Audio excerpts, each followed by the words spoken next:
You had an option, sir. You could have said, I am not going to do it. This is wrong for Canada. You're listening to Oh Brother, When Art Thou? And now here's your host, Neil White. Welcome to Oh Brother, When Art Thou? I'm your host, Neil White, joined as always by my brother David. And David, hard to believe it, but summer is over. September is already upon us. It's back to school. Students are settling into history class. But this is way more fun to do it on a podcast. A much better format, I feel. So for all of those of you who are skipping out on the first day of class to listen to the podcast, thanks for listening. And for everyone who's past the school age, thanks for sticking with us and learning a little bit more about history. David, are you ready to tell us a story that maybe we didn't learn in history class today? There might be a story I could tell you. All right, then let's get to it. The question that I have to ask to start the podcast is, Oh brother, when art thou? Neil, it's January 1st, 1503, and in the town of Senigallia in Italy, Niccolo Machiavelli, diplomat of the Florentine Republic, is sitting down once again to write his latest dispatch to tell the Republic of what Cesare Borgia, the Duke of Romagna, has been up to this time. And what a story he's got to tell. All right, David, very good job with all of the Italian pronunciation in that section. This podcast might leave me struggling if we're going to do so much Italian. But tell me, what is the story that Machiavelli has to tell? To sum it up quickly, here in the town of Senigallia, Cesare Borgia, who only a month before faced a full-scale revolt from the officers of his army who were unhappy with how he was running his duchy on behalf of Pope Alexander VI, his father, has turned everything around by a combination of cunning diplomacy. He's reached out to the King of France, bribery, which is his classic method, and, of course, just a touch of treachery. He's managed to convince the entire army to come back, join a new siege led by his chief military engineer, Leonardo da Vinci, who you may have heard of. I have heard of him, David. He was great in Titanic. No, different Leonardo. Okay. Different Leonardo. And once he finally managed to get that army back, in theory, under his control, he has, just the day before, December 31st, 1502, arrested all of the leaders of the previous conspiracy against him and is preparing for their execution. That is a dramatic turn, David, and sounds like it will make for a great story for Machiavelli. But before we get there, maybe we need to set the scene a little bit in Italy at this time. It wasn't really Italy at this time, was it? No, it's not a country per se. It's not a unified country, certainly. Instead, it's just a peninsula off the south end of Europe, the Italian peninsula, consisting of countries like the Papal States, the Florentine Republic, the Venetian Republic, the Duchy of Milan. Parts of northern Italy are controlled by the Holy Roman Empire. Parts of it are controlled by the French. Down in southern Italy, you've got the Spanish. The Italian peninsula is one of the most important parts of Europe at this point, but it's not a politically unified part at all. Okay, so situate us in Senigallia. So, Senigallia is in the Duchy of Romagna. Now, this is an interesting duchy politically because, in theory, it's part of the Papal States. It belongs to the Pope. And the current Pope, as I've mentioned, is Pope Alexander VI, and he decided that his son, Cesare Borgia, should be the Duke and run it. And in theory, that should be it, you know? His decision, that's it. But in practice, the duchy is almost independent but it's not really unified. It's almost like the situation of Italy itself at this time period. Every little town in the duchy has its own independent ruler who, for years, for generations, have been able to avoid their service to the Pope and paying taxes and other inconvenient parts of being a broader country, because the papacy has been weak and divided and not able to enforce its secular power in this duchy. But now Cesare is trying to change that. So this is a bit of a change for Cesare, and he's managed to actually arrest all of the treasonous elements who were against him. Does that eliminate the threat against him, David? Well, that depends on what you mean by the threat. It eliminates one threat against him, but Cesare Borgia is not just playing in the limited field of Romagna itself. Cesare Borgia is trying to play grand politics on the European scale. So, David, if one wants to expand from just running your duchy in Italy to playing on the European scale, what is that going to take? Well, you need to have an advantage beyond just being an ordinary duke. And for Cesare, once again, it all comes back to who his father is. He's got power and connections because his father is the Pope, and this is 1500, and religion, the Catholic religion specifically, is an important motivating factor in European politics. And for Cesare, his goal is to use the connections he's got, especially with the King of France, who himself has ambitions to expand in Italy, to try and form an alliance which can cause both of them to benefit in terms of their secular power by eliminating not just their immediate enemies, but also by confronting the largest empire in the world at this time, the Spanish Empire.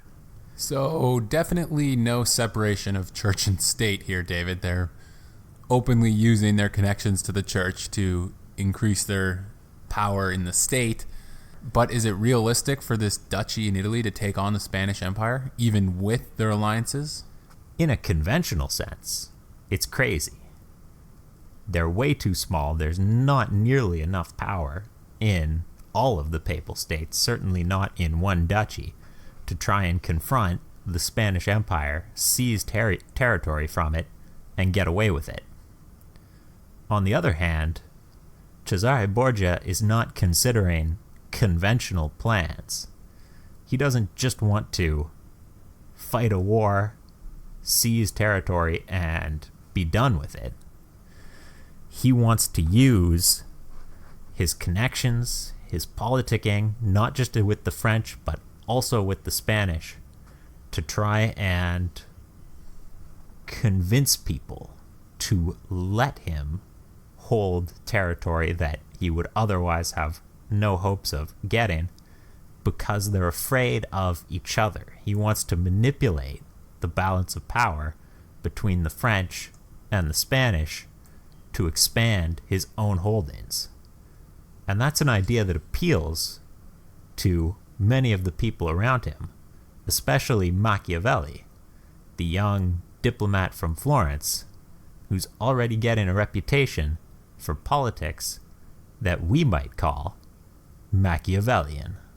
All right, David, we've come full circle now. We're back to Machiavelli, and lots of people have probably heard of him, but maybe give us the big level picture of what you mean when you say that his politics are Machiavellian. So Machiavelli comes from the Florentine Republic, which is a hotbed of bold new ideas in the Italian political scene, because Florence hasn't always been a republic, and this new democratic idea that they're playing around with, even though other Italian states have tried it. It's exciting in Florence. It's a new-ish kind of idea, and that means that anyone can rise to the top, and everyone wants to try. But it's not necessarily all sunshine and roses either. In Machiavelli's youth, the first real leader of the Florentine Republic under which he grew up was a man named Savonarola, who was a fanatic Catholic preacher who got the Florentines into multiple wars with most of their neighbors through his intolerance of the generally lax morals of the day, while also trying to purge Florence itself of what he viewed as immoral influences. And that means that Machiavelli grew up viewing power as something that you could acquire, anyone could acquire, but also something that you had to acquire, because if you didn't have power, the other guys would take it, and they would use it to crush you. So Machiavelli, in his later writings, consistently advocates for ruthlessness on the grounds of self-defense. You should always be trying to seize as much power as you can and betraying anybody who stands in your way, because if you don't, the other guy will, and then you're going to be in big trouble. Very zero-sum view of politics and diplomacy, David. How is this going to work out for Machiavelli and also importantly for Cesare? Well, for Machiavelli, already by this point, he's become a diplomat for the Florentine Republic, which is not a bad job. So, in a sense, he's doing well in the Florentine bureaucracy. And now, his connection with Cesare is giving him what he views as his big chance. This is his shot, because Cesare has big ideas, big dreams. He's sharing them with Machiavelli. He's talking to Machiavelli and getting advice. And Machiavelli views this as a very hopeful sign, a sign that together they can be brilliant, outwit the major powers, win big victories in Italy for both Cesare himself, but also for the Florentine Republic. And by doing that, give Machiavelli a good base for power politics back in his home city. So, to him, this is his big chance. This is his ticket to the top. Is anything going to stand in his way, David? This brilliant diplomat with a plan to get to the top? Well, on that morning, on January 1st, that is the high point. That's the moment when Niccolo Machiavelli is looking around going, look at this, we're winning. He's urging the Florentine Republic to form a closer alliance with Cesare while they have a chance, because he's saying everybody is going to be wanting to be sucking up to this guy real soon, because his enemies, his local enemies, are crushed. His foreign enemies all need aid from the papacy to support their domestic political positions, are all looking to the Pope. The Pope is his father and entirely on his side. Clearly, this guy can't lose. Unfortunately, that's not quite true. Oh, darn. Because Cesare knows, just as we can see clearly in hindsight, Cesare can see it at the time, that his power doesn't come from his troops. His army is good, but it's small by international standards. With the enemies he's made, the power that he needs comes from the Vatican. And so, almost immediately after his victory at Senigallia, Cesare is turning around his armies and heading back to Rome because he wants to meet back up with the Pope and plot his next move while in contact with his most important advantage. And the Pope is his most important advantage? And the Pope is his critical advantage, is where everything he's got has come from.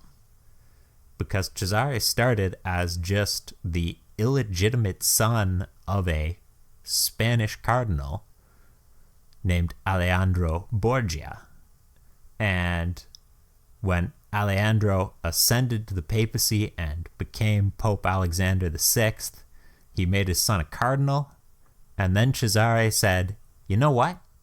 Even though this is the second highest position in the church and no one has ever resigned from it ever before, I don't like being a priest, so I'm going to resign. Give me a better job. And Pope Alexander did. He made him the Duke of Romagna and let him pursue these crazy schemes that have let him seize control of the duchy and become an increasingly important factor in the growing wars in Italy. That's a bold move, David, telling your dad, who is literally the Pope, that you don't want to be a cardinal anymore and you want a new job, and not just any new job, a better new job. It's crazy, but boldness has paid off for Cesare. He became the Duke, he won, he's winning, he's got big new plans for how he's going to expand, and he's going back to Rome just to chat with his dad to make sure that they're on the same page for their next stage of the campaign. And he gets back to Rome, and that's when everything goes bad almost overnight. Don't you hate when that happens, David? It's very inconvenient because the thing is, they have a party when he gets back to Rome, as they always do. The parties welcoming Cesare Borgia back to Rome in earlier years have been infamous. If you're looking for details they don't tell you in school, only a few years before, in 1501, allegedly, Cesare, at the banquet welcoming him back to Rome after a brief tour of his then new duchy, had hired an enormous number of prostitutes and had a wild party in the Vatican itself, which they called the Banquet of Chestnuts, presumably because chestnuts were served. And it was so scandalous that he had to almost immediately leave the city again because everybody knew what he'd done and thought it was crazy. But this time, the crazy party isn't quite as much fun as that one was. Because this time, as they wake up, predictably with hangovers the day after, both Cesare Borgia and his father have fallen sick. Well, who hasn't woken up with a hangover the day after a massive party? I mean, it is a little shocking when one of those people waking up with a hangover is the Pope, but it's happened to everyone, David. But they're not just sick with a hangover. No, they're not. Both of them have picked up something. At first, everyone suspects food poisoning, maybe even actual deliberate poisoning.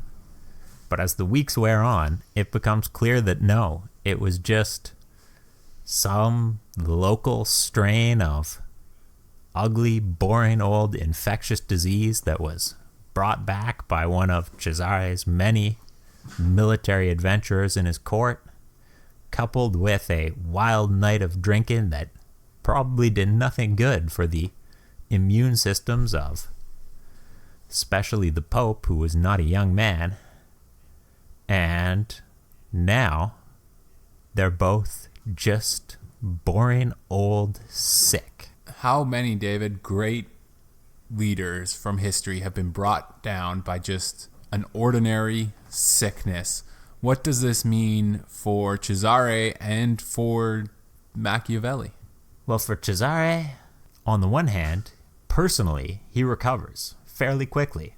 It was a sickness, a disease, probably a cold or flu of some kind, but that's not necessarily lethal, and he's only in his 30s. He's not that old, so he bounces back. But his father, Pope Alexander VI, dies.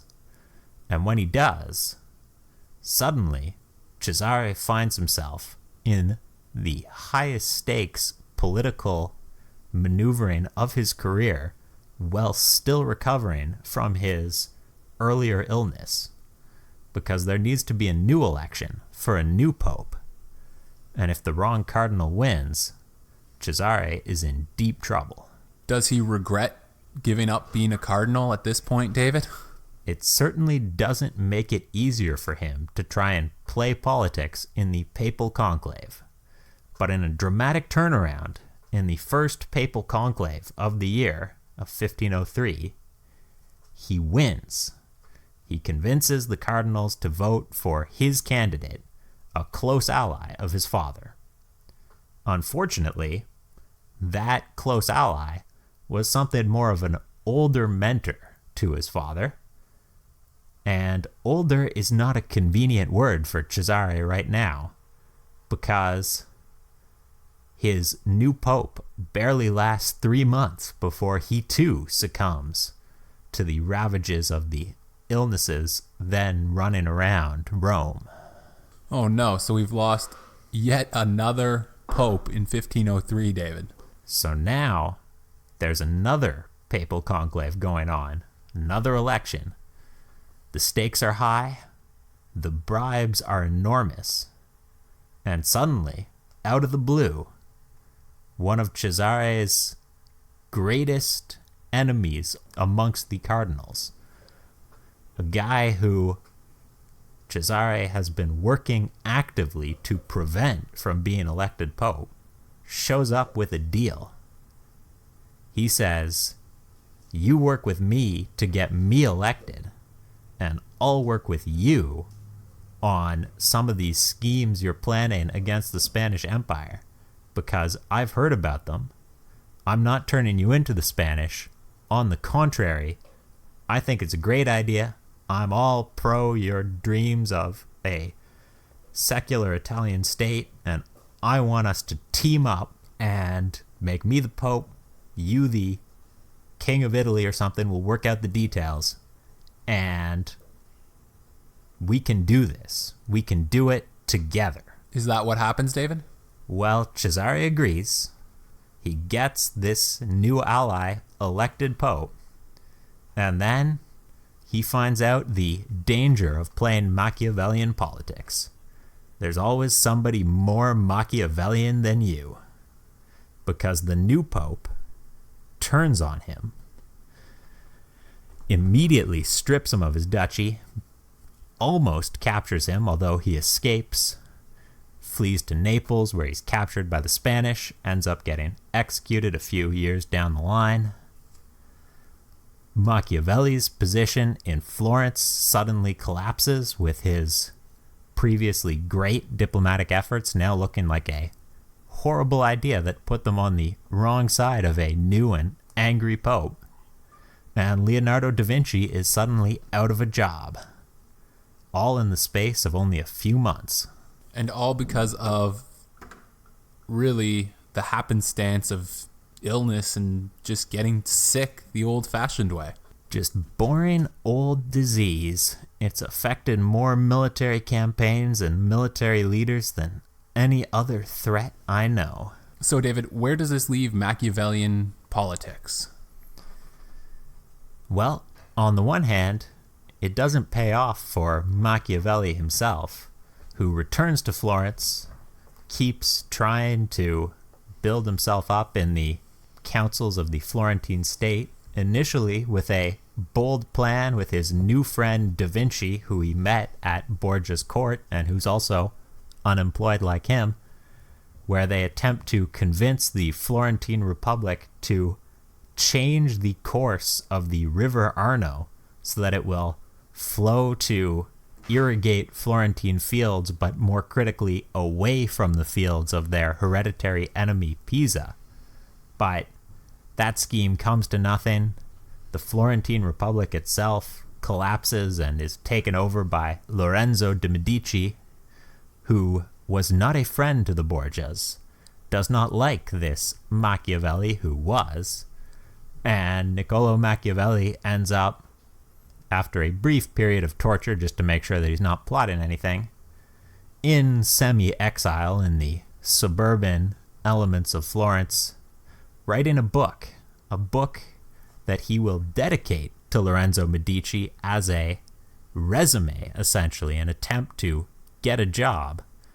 It doesn't work for its intended purposes, but The Prince will become one of the most famous books on political theory of all time. And that, David, has huge influences on how politics is played right up to the present day. It does. In some sense, it's ironic that Machiavelli, the advocate for these Machiavellian politics, is brought down by other more Machiavellian schemers than he. But on the other hand, it's hard to imagine him writing the book that he did if he were actually in power running an Italian city-state, rather than spending his time studying and thinking and considering how best to be a politician. Thanks for telling us the story, David. Always a pleasure, Neil.